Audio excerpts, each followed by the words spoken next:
HTML में forms के ऊपर डिस्कस करते हैं, ठीक है। फॉर्म्स बहुत बेहतरीन चीज़ होते हैं। सबसे पहले फॉर्म्स का अगर मैं इंट्रोडक्शन कर लूँ कि फॉर्म्स होते क्या है, ठीक है।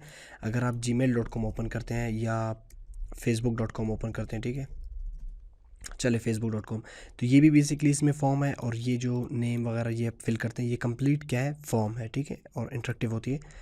तो ये बेसिक HTML में बनी होती है। डिज़ाइन को छोड़ दे और बाकी प्रोसेस वगैरह को छोड़ दे, सिर्फ बेसिक किस तरह बनती है, बेसिक फॉर्म हम लोग बनाएंगे, ठीक है। तो फॉर्म बनाने के लिए सबसे पहले आपने फॉर्म टैग ओपन करनी है और क्लोज़ करनी है, और इसके अंदर आपने तमाम फॉर्म्स के अपने जो एलिमेंट्स है, अपने टैग्स है, वो आपने इंसर्ट करनी है, ठीक है। और फॉर्म की जो एक बेसिक एलिमेंट है, इनपुट हम लोग यूज़ करते हैं, एक सिर्फ फील्ड आती है रिफ्रेश, ठीक है। ये यहाँ पे आप कुछ भी लिख सकते हैं।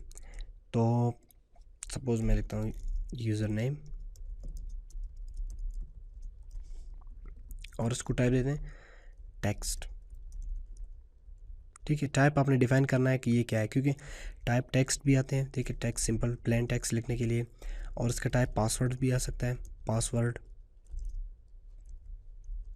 लिखने के लिए, ठीक है। और ईमेल भी आती है, वैलिडेट करती है ईमेल के लिए, ठीक है। तो ये आपने ख्याल रखना है कि इनपुट टाइप टेक्स्ट।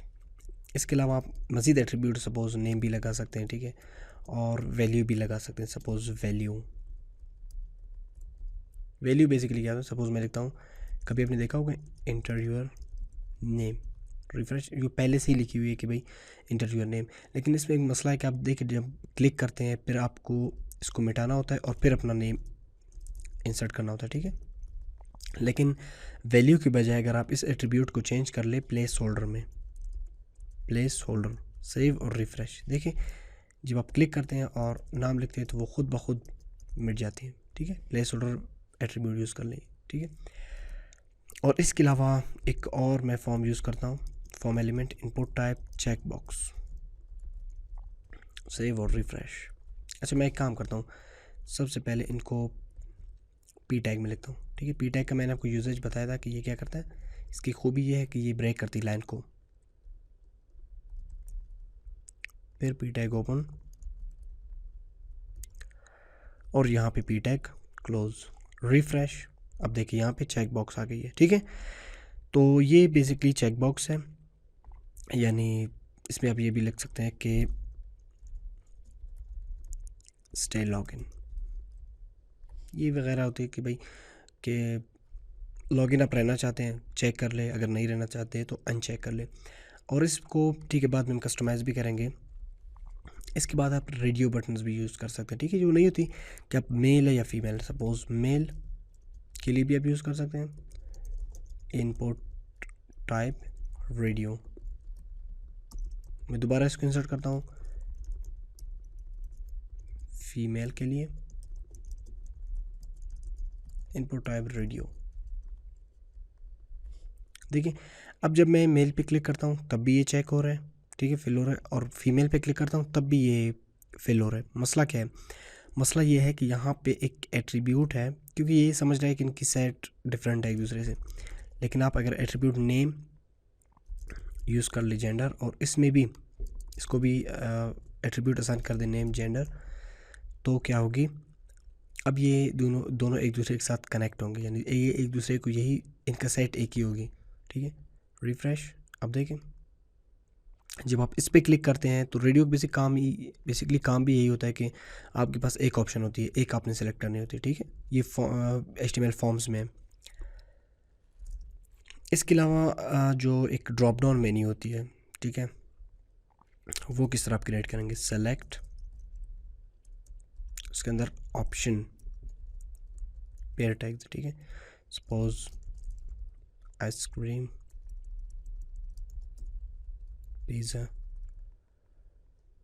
टी, ये कुछ इस तरह एक ड्रॉप डाउन मेन्यू होती है। ये बेसिकली आपने देखा होगा ज़्यादा ये एज वगैरह के लिए इस्तेमाल होती है, किस मंथ में आप पैदा हुए या डेट क्या है, ठीक है, डेट ऑफ बर्थ वगैरह के लिए, ईयर के लिए इस्तेमाल होती है ड्रॉप डाउन मेन्यू। या आप ये कह सकते हैं कि फूड्स,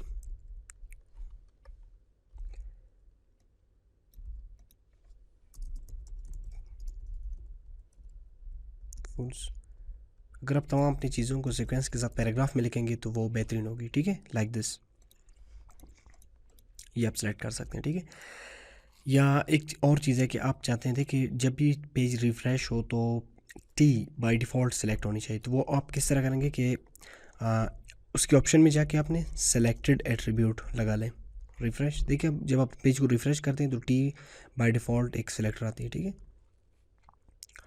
और इसके अलावा एट द एंड इस फॉर्म को प्रोसेस करने के लिए, सबमिट करने के लिए आप एक बटन बनाएंगे। बटन आप किस तरह बनाएंगे, इनपुट टाइप बटन भी लगा सकते हैं, ठीक है, इस तरह नॉर्मल सिंपल बटन के लिए, लेकिन आप सबमिट कर रहे हैं तो इनपुट टाइप सबमिट ही देंगे। रिफ्रेश, सबमिट आ गया, ठीक है। तो ये एक बेसिक फॉर्म है, सिंपल हम लोगों ने एक फॉर्म बनाया, लेकिन फॉर्म में अगर आप गूगल कर लें फॉर्म में और भी बहुत से एलिमेंट्स हैं, यानी यहाँ पे फॉर्म एंड है। ये तो एक सिंपल फॉर्म था कि आपको एक फॉर्म का तरीका बनाना आप लोगों से सिखा दिया, लेकिन एक हम लोगों का आगे सेक्शन है, वहाँ पे मज़ीद फॉर्म को एडवांस में डिस्कस करते हैं, ठीक है। अब इस फॉर्म को थोड़ा इसको कस्टमाइज़ करते हैं, ठीक है। इस फॉर्म को सपोज़ आप चाहते हैं कि ये जो चेक है ये पहले से ही सेलेक्ट हो, पहले से ही चेकड हो, तो वो आप किस तरह करेंगे। एक एट्रीब्यूट सिंगल है जिसकी वैल्यू नहीं है, सिंपल आप चेकड लिखेंगे यहाँ पे, चेकड। देखें जब आप पेज को रिफ़्रेश करते हैं तो ये बाय डिफ़ॉल्ट चेक है, ठीक है। इसके अलावा ये जो इनपुट टाइप सबमिट है, इसका भाई आप चाहते हैं कि नाम कुछ और हो, सपोज़ सेंड हो, या तो आप इसको एक एट्रीब्यूट है वैल्यू वो असाइन कर देंगे, लॉगिन कर सकते हैं, ठीक है, या ऑर्डर कर सकते हैं लाइक दिस, ठीक है। इस बटन पर क्लिक करने पे ये फॉर्म, अब देखिए ये प्रोसेस नहीं हो रहा है, वो फिर हम अगले सेक्शन में इसको प्रोसेस भी कर लेंगे, क्योंकि ये HTML है सिंपल। और बाकी इस फॉर्म को डिज़ाइन वगैरह करने के लिए भी आप CSS में इसको डिज़ाइन कर सकते हैं, और प्रोसेस वगैरह करने के लिए हम अगले सेक्शन PHP MySQL में इसको प्रोसेस कर लेंगे, इसको मज़ीद डिस्कस करते हैं, ठीक है। तो ये बेसिक इन्फॉर्मेशन थी फॉर्म्स के बारे में।